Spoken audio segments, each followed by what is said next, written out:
severe damage and destruction. More than 125 U.S. aircraft participated in this mission, including B-2 stealth bombers, multiple flights of 4th and 5th generation fighters, dozens and dozens of air refueling tankers, a guided missile submarine, and a full array of intelligence, surveillance, and reconnaissance aircraft, as well as hundreds of maintenance and operational professionals. As the Secretary said, this was the largest B-2 operational strike in U.S. history and the second longest B-2 mission ever flown, exceeded only by those in the days following 9/11. Well prior to the strike, General Kurilla elevated force protection measures across the region, especially in Iraq, Syria, and the Gulf. Our forces remain on high alert and are fully postured to respond to any Iranian retaliation or proxy attacks, which would be an incredibly poor choice. We will defend ourselves. The safety of our service members and civilians remains our highest priority. This mission demonstrates the unmatched reach, coordination, and capability of the United States military. In just a matter of weeks, this went from strategic planning to global execution. This operation underscores the unmatched capabilities and global reach of the United States military. As the President clearly said last night, no other military in the world could have done this. I join the President and the Secretary in being incredibly proud of the air crews, naval forces, cyber operators, planners, and support teams, and commanders who made this mission possible. It is their skill, discipline, and teamwork that makes this operation possible. I am particularly proud of our discipline related to operational security, something that was of great concern to the President, the Secretary, General Kurilla, and me, and we will continue to focus on this. As we stand here this morning, many assets are still airborne, and we have hundreds deployed. I ask that we keep our warfighters on their way home and our deployed service member in our thoughts. Our joint force remains ready to defend the United States, our troops, and our interests in the region. Thank you very much. We will take a few questions. So, is regime change off the table, Mr. Secretary? And to the chairman, you said the battle damage assessment is still ongoing, but do you believe that some nuclear capability in Iran remains? This mission was not and has not been about regime change. The President authorized a precision operation to neutralize the threats to our national interests posed by the Iranian nuclear program and the collective self-defense of our troops and our ally Israel. Thanks for your question. I think BDA is still pending, and it would be way too early for me to comment on what may or may not still be there. But thanks for the question. Green. No, behind you. Excuse me, Mr. Secretary, can you tell me, was there a particular moment when the President decided to pull the trigger on this operation where he said, now, rather than being, something in the holster, now we're going to pull the trigger on it? I would just say, having the opportunity to witness his leadership, he was fully committed to the peace process. Wanted a negotiated outcome, gave Iran every single opportunity, and unfortunately was met by stonewalling, which is why he gave them plenty of time to continue to come to the table and give up enrichment, give up the nuclear program. But there was I won't say the particular moment, there was certainly a moment in time where he realized that it had to be a certain action taken in order to minimize the threat to us and our troops. Yeah. General, you say that General Kurilla increased force protection in Iraq, Syria, Gulf, and those areas. Were they given any advance warning the attacks were coming? And also, Mr. Secretary, when were congressional leaders notified? How long before the attacks took place? Sir, to your first question, the risk has clearly been rising over the last few weeks in the region. Based on that, and not a particular awareness of this operation, we've made smart decisions to minimize the risk to U.S. forces in the region. No advance warning. No, sir. Congressional. They were notified after the planes were safely out. Well, we complied with the notification requirements of the War Powers Act. They were notified. They were immediately thereafter. Yes. Thank you, Secretary. Two quick questions. Do you believe you completely destroyed Iranian nuclear program? And how about Iranian ballistic missiles? Your ally at Israel always saying that is biggest threat. And second question is very important. What will be your next step if Iran or militias under Iranian influence in the region attack U.S. interests or allies in the region? And you can chime in on this too, Mr. Chairman.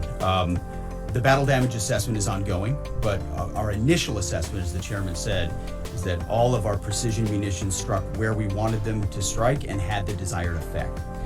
Which means especially in Fordo, which was the primary target here, we believe we achieved destruction of capabilities there. Ultimately, wherever it may be, whether it's in Iraq or Syria or bases in the Gulf, as the president said, as the chairman said, it would be a very bad idea for Iran or its proxies to attempt to attack American forces. Thank you, Mr. Secretary. Regarding retaliations, Iran and North Korea are cooperating on nuclear and missile development. Do you think there is a possibility that Iran, North Korea, and the other forces, such as China, will join forces to retaliate against the United States? Well, unfortunately, because of the policies under the previous administration, we drove those countries together, and ultimately that creates a challenging environment.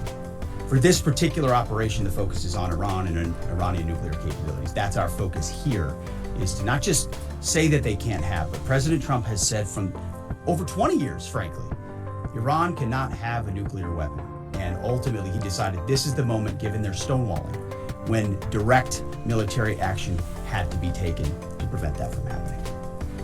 Yes. Thank you very much. General Caine, I understand OPSEC, I respect OPSEC. Can you say at all what security procedures are being taken to protect U.S. troops in Iraq and elsewhere in the Middle East? And Secretary Hegseth, as a global war on terrorism veteran, what do you say to veterans who may be concerned the U.S. is getting into another open-ended war in the Middle East over weapons of mass destruction? Thanks, sir, for the question. I won't comment on what force protection measures are being taken in the region. What I will say is we're being proactive and not reactive, and being very thoughtful about ensuring that we do all that we can to protect our forces out there. And I would just say, as the president has directed and made clear, this is most certainly not open-ended. It doesn't mean it limits our ability to respond. We will respond if necessary. The most powerful military in the world is postured and prepared to defend our people. But what the president gave us, as I said, was a focused, powerful, and clear mission on the destruction of Iranian nuclear capabilities. Those were the targets. That's what was struck. That's what was overwhelming. That's what was overwhelming. That's what the Iranian regime needs to understand, as the president put out last night. He wants peace. There needs to be a negotiated settlement here. We ultimately demonstrated that Iran cannot have a nuclear capability. That is a very clear mission set on this operation. Yes, hold on. Yes, right there. Thank you, Mr. Secretary. Question for the Secretary and the Chairman. How was this strike coordinated with the Israelis on a strategic level, militarily, and on a tactical level? Was there any direct Israeli military participation in this operation? Well, I would say certainly Israel had an incredible military success, especially at the beginning and ongoing, in degrading Iranian capabilities, degrading Iranian launchers, MRBMs. It's been incredible to watch what our ally Israel has been able to do. And there certainly have been conversations. I mean, General Kurilla at CENTCOM has worked closely in the defense of Israel for many years. And part of this operation was the defense of Israel and the ongoing defense of Israel. But as it pertains to this strike, this was U.S. operated and U.S. led. We took advantage of some of the preparatory work that's been done over the past week and a half in terms of axis of approach. I won't get into the particulars, but as the Secretary said, it was a U.S. strike. We made sure we were not in the same piece of airspace and sky. Aside from that, that was the extent of it. We'll take a couple more. Yeah, right there. Question to the Secretary first. Are you concerned whatsoever now about the reaction from U.S. allies given the strike, particularly those in the Gulf? And to the Chairman, if I may, I understand you don't want to speak to specific assets, force protection measures, but do you anticipate at least having to bring in any further assets from other theaters to aid in force protection over the coming days? We certainly understand the challenges of allies in the region, and we have been respectful and in working in collaboration with them as it pertains to basing and sensitivities there. Ultimately, they've got a lot of assets and people in those locations also where American troops are co-located. So that's a consideration of ours. We've been in close consultation with them, and we appreciate the support that we have got. Thanks for the question on sort of the global picture, and as you know, that's one of my jobs is to look globally at the entire range of challenges. We are always carefully considering our force posture around the world and then offering options to the Secretary and to the President. I won't comment on any future things, but the American people should know that we carefully consider those moves around the world and try to modulate as needed our force structure in the region. Yeah, right here. What communications are being sent to the Iranians right now, and is there any possibility of diplomacy now or in the coming days? I can only confirm that there are both public and private messages being directly delivered to the Iranians in multiple channels, giving them every opportunity to come to the table. They understand precisely what the American position is, precisely what steps they can take to allow for peace, and we hope they do so. Yes? The president may not want an open-ended conflict. The Iranians may disagree. Are you prepared for a protracted war? Well, anything can happen in conflict, we acknowledge that, but the scope of this was intentionally limited. That's the message that we're sending. With the capabilities of the American military, nearly unlimited. So Iran, in that sense, has a choice.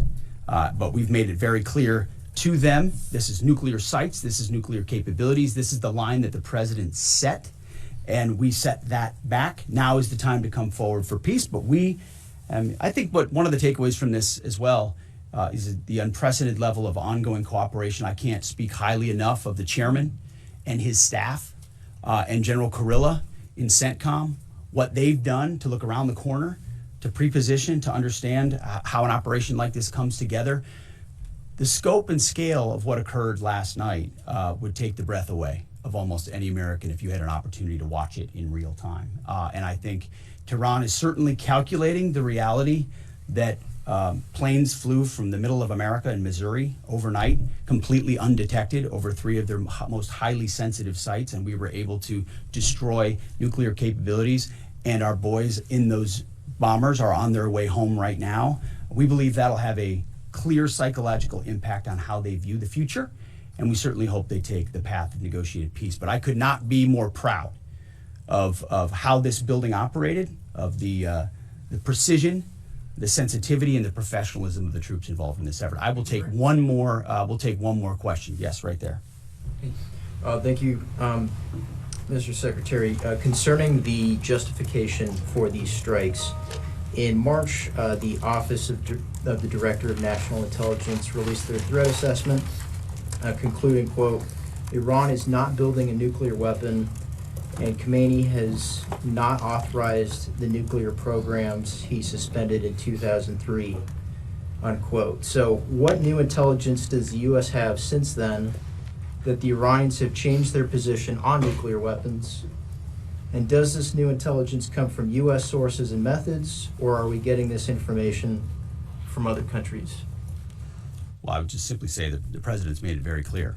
He's looked at all of this, all of the intelligence, all of the information, and come to the conclusion that the Iranian nuclear program is a threat, and was willing to take this precision operation to neutralize that threat in order to advance American national interests, reduce the Iranian nuclear program, and obviously collective self-defense of ourselves and our allies. So he looked at all of it, understood the nature of the threat, and took bold action I think the American people would expect in a commander-in-chief. That's all we've got. Thank you very much. Appreciate it.